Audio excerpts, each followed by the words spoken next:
All right, so welcome to the first NESTRE Zoom conversation. We're super excited to have a special guest with us today. Annette Zapp, or AKA, AZ, is joining us today. And where are you joining us from? I'm joining you from Montgomery, Illinois, in my kitchen, which has been turned into a studio.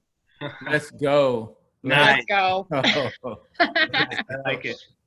Well, I want to give the viewers a little bit of context about your experience, your background. AZ, you're a 16-year veteran of the fire service, and you hold the rank of lieutenant. You own FireSQ Fitness, a coaching business dedicated to the physical and mental health and wellness of firefighters worldwide. You earned a master's degree in biochemistry and molecular biology, and also credentialed as a NSCA CSCS and TSACF Precision Nutrition Level 1 coach and a CISSN through the International Society of Sports Nutrition. So a ton of information that I wish we had more time, but we want to take a quick few minutes here today to talk about the people that you work with and the person that you are, the firefighters. And we got to hear a really cool conversation on Instagram Live just a few minutes ago, and I learned a lot. And I think some of the general misconceptions about firefighters and what they're experiencing on a day-to-day basis was really eye-opening. And so if you could kind of go into some of these misconceptions and realities as far as statistics are concerned, to give us some context here with what you all are experiencing. Absolutely. Thank you so much for having me on. And I didn't know I was the first Zoom call. How cool is that? Yes. Anyway, so there is this perception that firefighters are superheroes or superhumans or something to that effect. And unfortunately, that is not true. Our firefighters are obviously hired from the general population, and we share the issues that the general population has. Specifically, around 80% of our firefighters are overweight or obese, and around 20% of our firefighters, just from being from the general population, will have some sort of a mental health issue during the course of their career. And so the things that we're seeing with our firefighters is that more firefighters are dying from suicide than from line of duty deaths. And this has been around the last decade. So last year in 2019, we had an all-time low line of duty deaths of 57. And we had 119 firefighters and 20 EMTs commit suicide. So far more suicides. And so what my approach that I'm taking is I am addressing their mental health and wellness as the bottom of the pyramid before we even start working on physical health and fitness and performance. And that's working very, very well. When you talk about, the mental health and these, that side of it, we think of firefighters and almost think of them in a superhero-esque type of way. And many of the things that you guys do ultimately do provide that for people. How much of a challenge is it, or what is the process of opening current firefighters, future firefighters, ones that are, going through fire school right now? Talk about some of the challenges of exposing some of these things and then working through that process, because I think that's really important and sometimes overlooked. So 16 years ago when I started the fire service, no one told me any of the bad parts about the job. They were very forthcoming with the good parts. You work every 3 days and you get this much time off and you get to drive $1 million ladder truck and you get to do cool stuff. They told me that. What they didn't tell me was about the trauma that I would see, the sleep deprivation that I would suffer from, the absolute despair and depression and isolation that kind of shut my life down for 10 years. If you would have met me 5 years ago, we wouldn't be having this conversation because I never would have talked to anybody. If I even went to a conference, I wouldn't have talked to anybody. And so what we're doing now, what we're trying very hard to do is educate these firefighters on the front end when they're coming in. And we're letting them know that your life, you're going to experience trauma in this job like nothing else that you've ever seen.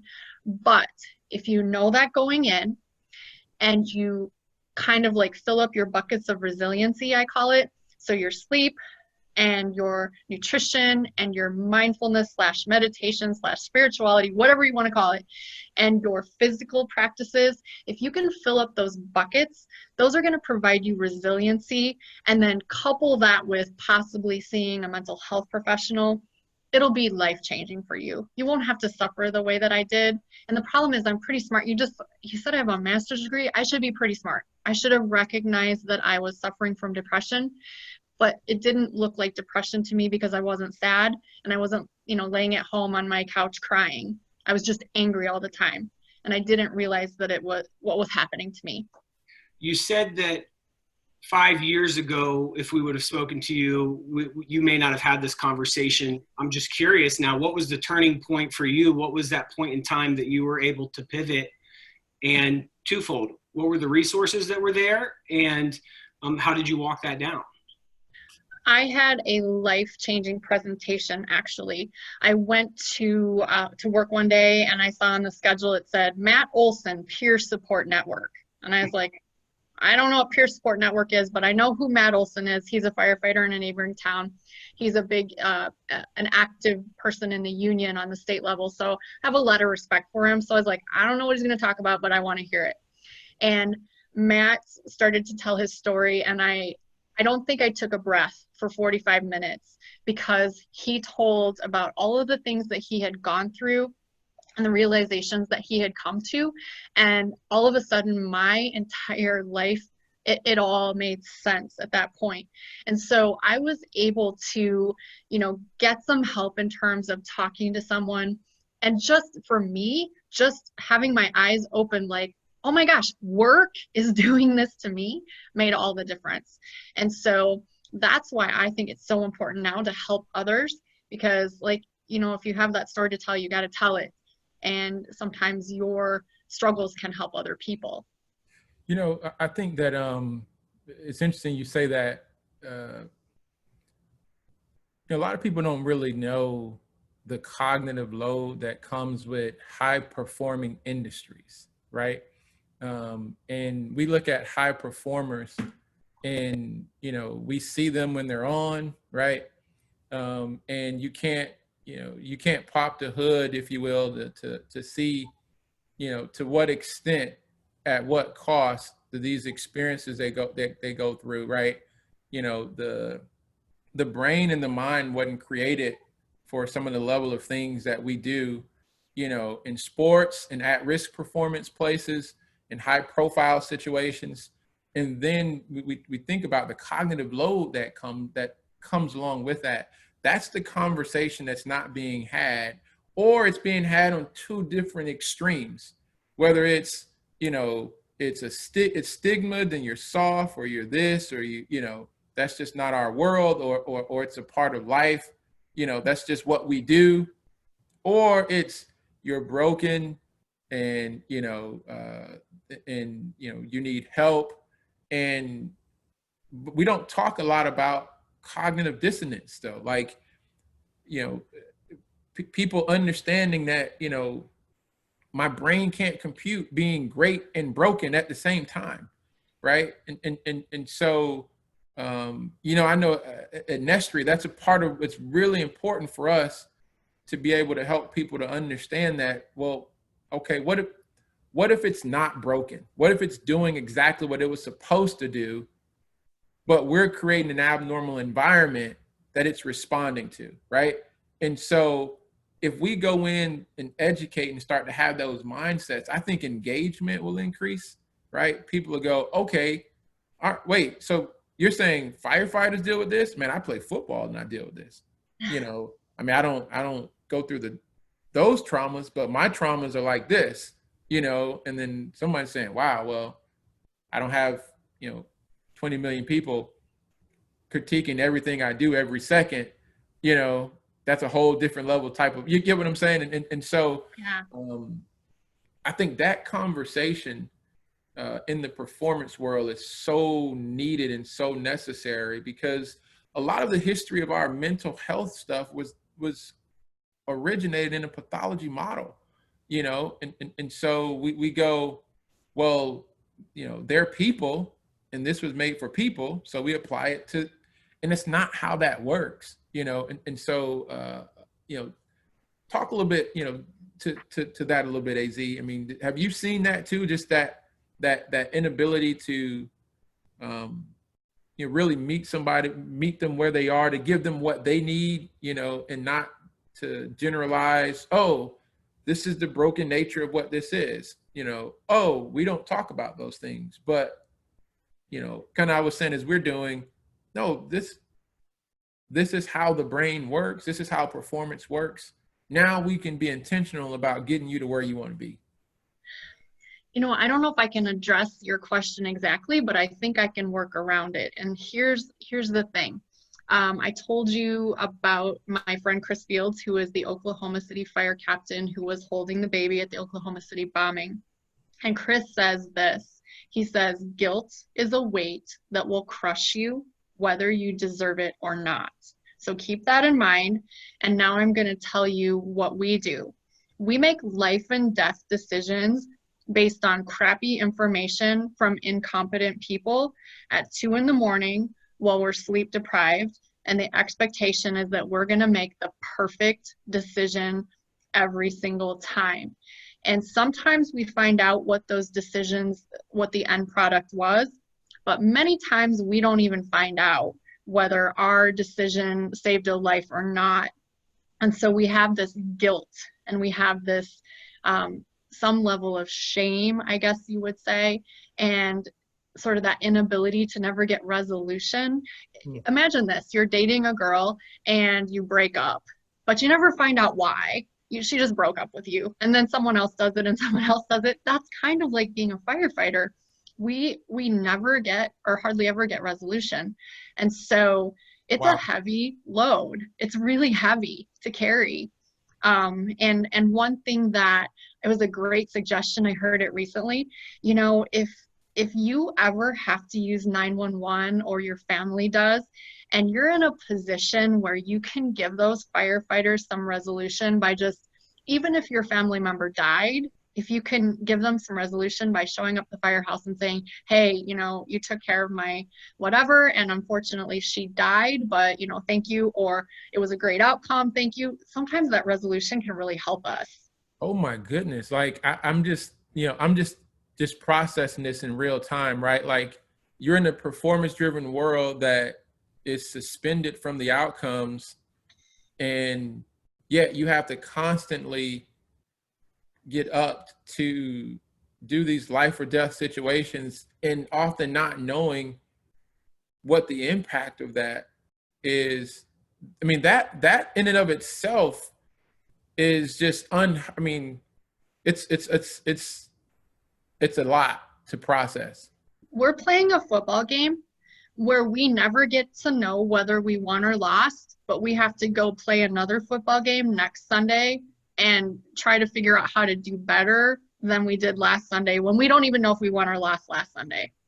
I just thought of that just now. On top of the fact that every decision you make could not potentially have you at the next game next Sunday. Right.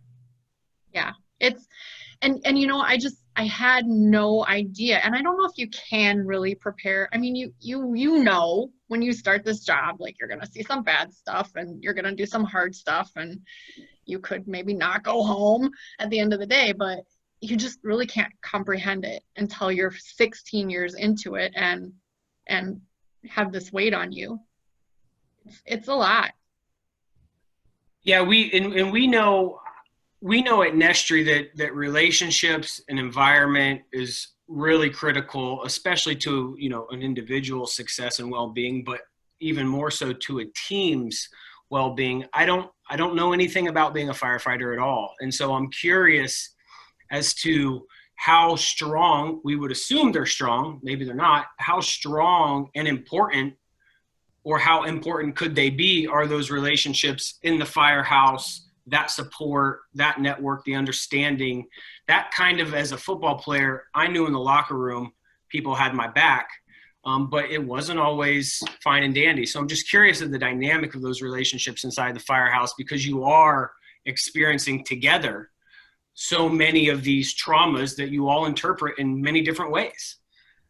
That is a really, really good question. And until recently, most of what we did was Black humor. So, you know, we would come back and say whatever we would say, just to sort of, we thought we were processing it and talking it up, but you're not. You're not doing that at all. And what you're actually doing is that if anyone at that table is suffering in a critical manner, you're shutting them down to be able to ask for help. So that's one issue. The other issue that I just recently realized that we're doing to each other is that I'm on black shift, so I worked yesterday. Red shift is today. So we're all at the coffee table in the morning, and of course, what do? We tell them all of the calls that we went on, especially the bad ones, in a lot of detail. Well, we're providing vicarious trauma to a whole other shift. That's a terrible idea. Yeah. And I recently realized what a terrible idea that is. Tommy, your thoughts on that? I know that you're a huge environment and relationship, guy, as far as understanding the importance of that. Yeah, I mean, I just think that, I mean, a part of it, I mean, we see similar things, in other high performing environments, right? Where, whether you're trying to normalize situations and experiences, and create laughter and different things where outside of those dynamics, it would seem really inappropriate. People can't process why or what we're doing, and we're really trying to bring normalcy to an abnormal situation. Yeah. And I think, a part of the challenge in that is the fact that the environment itself is abnormal. And so, we began to create norms in that abnormal environment. And it's just, it's an interesting dynamic that happens, where from an outside looking in, people would go, I don't understand that. Like, I just, that doesn't make sense to me. But even within the environment, like you're saying, we become blind to this idea that, we're compounding the abnormal nature of what we're doing when we think we're normalizing it. It's not normal, right? And so being able to know, how do we actually do that in a way that activates us to help keep us being better versions of us, I think is the part that's really important.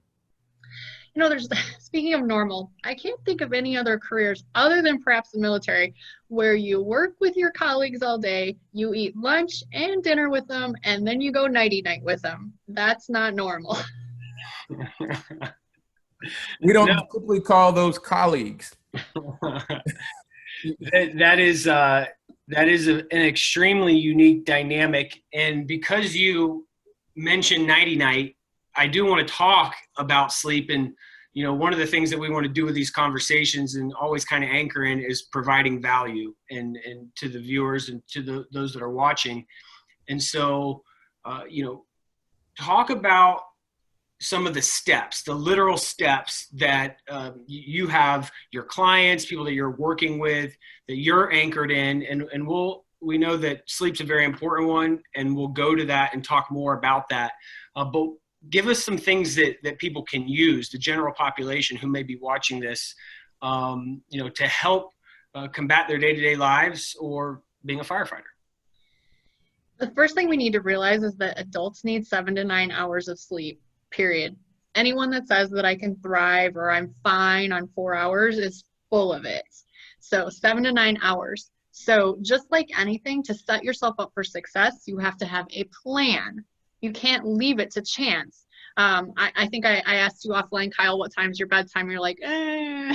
So you have to have a bedtime, and then you have to have a wake up time, and that needs to be planned into your life.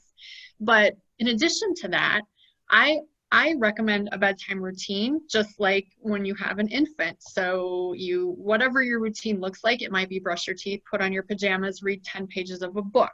That might be your routine, but get into that routine and be relentless with it. The other thing that I suggest is it's called sleep hygiene. So keep the TV out of the bedroom, keep the other electronics, including your phone, out of the bedroom. Have a nice dark room, and also cool. Cool is relative. When it's winter, cool is cooler than when it's summer, obviously. But those things, in addition to, there are a few supplements that have been helpful for people for sleeping. Magnesium is one of them. Some people are a fan of melatonin. I've heard things, differing data on melatonin, but whatever works for you, find it. And then also the other thing too, if you have that monkey mind that won't shut off at night, if you can do some sort of meditation, whether it's an app like Calm or Headspace or something like that, to sort of get yourself geared down to sleep, that is my advice. But sleep is it's free. You don't have to pay for it, and it's a great performance enhancer. End of story. Yeah. So I want to just throw some out for us to think about too. I mean, I think also just from a cognitive, psychological, inherited kind of standpoint, we don't think, and sometimes we got to figure out, okay, how do we get people to that process, right? Where for some people, a dark room can increase stress. They grew up with those, that dynamic or those experiences, or they've created a norm, just like, addicting behaviors aren't healthy, they still become addicting and hard to break, and where they have the television on, or they do, and you turn it off, now the brain's racing because it's, where's my, and being able to walk that through, because you're going to go from abnormal to abnormal, until that becomes the new norm. And typically people would go, oh, I tried that. That was the worst. I'm never turning my TV off again. That was the worst 10 minutes of my life. I'm not doing that again. Right. But just being able to go, we get it, because we're shifting norms, but here's the value when you stay in it. I think it helps people to begin to kind of stay in that process. The other thing too is, I would love to say, okay, you're going to bed at midnight, you need to go to bed at 8. Well, that's not feasible. So start backing it up little by little, baby steps. People are, what is that thing you can put a frog in warm water and boil it and it'll stay in, but you can't throw it in the boiling water? Same thing. Baby steps. I never tried it, so I haven't either. I just heard. I'm just not going to do it. And no, Kyle, I'm not going to bed at 8 o'clock. I know you're not. I know you're not. That's like midday. The struggles of sleep are paramount across the board. It's something that in my peer network, something I personally struggle with on a day-to-day basis. And then it kind of takes my mind to the thought process of, okay, well, how do I manage that lack of sleep? And for me, I'm more of a coffee drinker. For others, there's energy drinks, other sorts of things. I think that when Bang came onto the market and some of these other energy drinks, it became very viral and popular, and you saw it everywhere. And many people, Red Bull, many people who look at labels on every other aspect of their life, just see the logo and tend to take it and run. And so I think looking at energy drinks and how that affects sleep and caffeine, your thoughts on that? Well, okay, so I had a great conversation with Dr. Katie Hirsch, who just recently graduated from UNC Chapel Hill, but she went to a talk at ACM last year, and unfortunately, ACSM. Unfortunately, she can't remember who did the talk, but she said it was about sleep. And the study was this: they gave people sleep, they had them make decisions, they made good decisions. They sleep deprived them, made them make decisions, then they made bad decisions. They sleep deprived them, pumped them up on caffeine, made them make decisions, and they still made bad decisions, only they made them faster on caffeine. So my take-home message with caffeine is it's maybe a short-term strategy. Like, you didn't sleep well last night because your 2-month-old baby kept you up last night, so you got to have a little caffeine today. But caffeine as a strategy for not getting enough sleep is a bad strategy. The other thing is, especially with these energy drinks, there's this element of neurotoxicity to the brain, and I can't afford that. I can't afford to lose any more brain cells. The other thing is, there's actually a meta-analysis. I had to write it down because I lost too many brain cells, but there's a meta-analysis out actually by Richards and Smith, and it's a review of energy drinks and mental health with a focus on stress, anxiety, and depression. And so what they found is that people that were consuming these energy drinks, especially in excess, were having more stress, anxiety, and depression. And then the military actually did a study and found a great correlation between increased PTSD and energy drink consumption. So I'm going to admit, I don't like coffee. I don't drink coffee. And until recently, I was drinking energy drinks. But after reading these 2 papers, I'm out. I can't afford the brain cells. So, I mean, and again, I mean, you put it in a context too. If you think about what are the behavioral dynamics of these people that are drinking energy drinks? Well, they're sleep deprived and they're overworked. And so it's really they come in primed with neurotoxicity and chronic stress activation dynamics. And, and so they're primed to be individuals that we're going to see these dynamics from. I got through a very challenging time of my life in my doctoral program. My wife was in a high-risk pregnancy. I almost lost her, and my second child in the pregnancy. She had to have blood transfusion, internal bleeding, situations going on. I was in doctoral school at the time, and had professors that told me I couldn't drop the class, or I'd have to pay $6,000, of which I did not have, and so the football high performer me is, okay, I need to lock in, figure this out, how I'm going to make this happen, and let's go. And so, I mean, no sleep, Red Bulls, execution, got to get this stuff done. And I think there were times where I felt like my heart literally was going to just stop. And it probably was. It was, and I mean, I tell people now, like, I don't do that. Experience was the worst experience of probably, especially from a school and trauma type dynamic. And I just remember the feelings. There are a couple of times where we had to call an EMT where I thought I was having a heart attack, and a part of it was just the stressors of, if you think about it, if you're not sleeping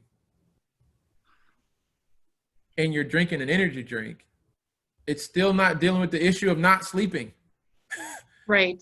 Yeah. And so, and guess what else is doing?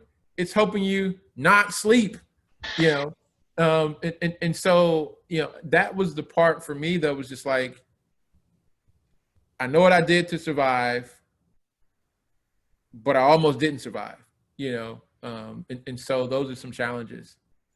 Well, it's interesting too with the firefighter population. I'm so far removed from civilian training anymore. I haven't trained civilians for a long time, so I always talk about the firefighters. It may be the same way with civilians, but it's interesting. The first thing they always jump to is the magic. So I'm super, super tired and I'm gaining weight. I think it's my thyroid. Have you tried sleeping? Yeah. Well, no, that's not going to help. What? So it's always that step to the magic or the medicine or the whatever you want to call it. They never think. That's how our society's created it, though, right? It's not the process. It's the what can we give you, to address the issue, which caused the other issues. No, how about you do the things that are necessary in order to. Now, if those things don't happen and work, we could have that conversation, but let's start there. And we're not trained to think that way. And it takes more than one time of doing it. Newsflash. Yeah. Which at that point, people are like, I'm out, I'm out, Listen, if you can't fix my sleep right now, I'm out, right now. Before we wrap it up, I do have a question that I have to ask, and I think it's a very unique perspective that you're provided, working with or responding to people from all walks of life, all aspects of socioeconomic backgrounds and financial backgrounds and all these different areas. And you're seeing stress, front and center, right? When you're coming, people are stressed more than likely. Yeah. I think back to 2013, I was really struggling with anxiety big time. So much so that I would drive to the hospital and sit on the bench outside the emergency room thinking that I was probably going to have a heart attack. I better just be here ready to go.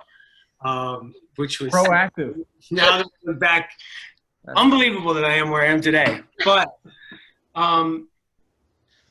when you're out there and you're on call and you're getting called to different things, are you seeing more of people thinking that they're having heart-related issues or calls about what ultimately end up being stress? And I know you said you don't always see what's on the other side, but you just have this glimpse to the population that many others don't. And I'm curious if you're kind of seeing that on a surface level from a stress and angst perspective. Yeah, what our call volume has gone up tremendously in the past few years for chest pain and trouble breathing and all of those things, and most generally it is an anxiety related condition. I have sat with people and tried to coach them, like, you need to just slow down your breathing, just slow down a little bit, you're going to feel so much better. And they fight me on it so hard, like, that's not going to help, leave me alone. It's just crazy. So I know that we have a different perspective. If my neighbor, like I think I said on the live, like, I'm the go-to neighborhood emergency responder. My neighbor could walk over with her kid with an arm hanging off and I'd be like, okay, let's get this fixed. We just have a different perspective. And Right. So, yeah, to answer your question, we do see a lot of anxiety related complications, if you will. And a lot of times, I don't know if you're familiar with the work of Dr. Alia Crum, but she's out of Stanford, I think. I can't remember, but she talks a lot about mindset and the placebo effect and how just a belief in something, whether it's good or bad, completely changes the outlook. And I try to coach people with that, but they're just not very receptive to it, unfortunately. Well, that's a core part of NESTRE's training. From a mental framing perspective, we refer to it as belief plasticity. And we talk about multi-systems plasticity. This is one of the core areas, that we trying to take away the whole vagueness of it. And we're saying, perspective, reality is built off of how you process the world. Mm-hmm. And your brain and body is waiting for you to tell it how it processes it. And yep. When you do, it's going to respond accordingly. And so it's not this flighty idea. We think belief sometimes as a religious word, and it's a human behavior where, we're anchored in belief all the time. Mm-hmm. So I think that part is huge, as we're educating and training people, that you being able to have more intentional control over your mindset, your perspective, becomes a significant part of the battle in order to be able to move forward. But if that is being controlled elsewhere, the challenge is going to be that much more difficult to overcome. And I think that's probably what allows us to, because what we do is not right, but that's what allows us to put on a plastic mask, a helmet, click in an air tank, and walk into a 1,000-degree oven where we can't see and we don't know what's on fire. It's our core belief system that we're going to mitigate this issue. Yeah.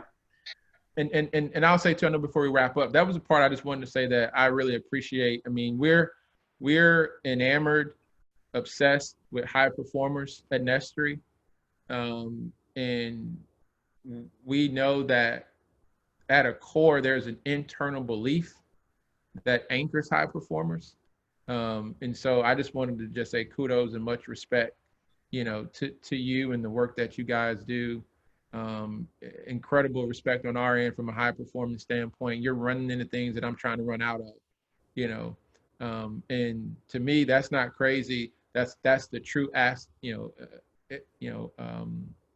example of a high performer in that context. So appreciate all the work that you do. Well, thank you. This was so much fun and such a great opportunity. So, if you ever want to have another conversation, you know where to find me. Oh, we will find you. We will find you. We know where you live now. That's why I asked at the beginning. No, this has been outstanding, and we appreciate it. And so you're setting the bar high for a lot of people. So thank you. And I'm praying that I'm going to get to see you at Neurosports, but man, things aren't looking good. If we're able to do it, then it'll be outstanding. I think we're all trying to figure out how the norm is going to be, and it's going to take individuals like us to help people navigate it. And so, yeah, it'll be awesome. Looking forward to it. Your work is outstanding. Let's definitely do this again. We'll have some fun. It'll be awesome. Awesome. And it was so nice to meet you, Kyle. Nice to meet you too, AZ. Looking forward to talking to you in the future. And thank you to all our viewers today for watching our first NESTRE conversation/interview on Zoom. You guys have a great day. As we say at NESTRE, let's go. And I say AZ out.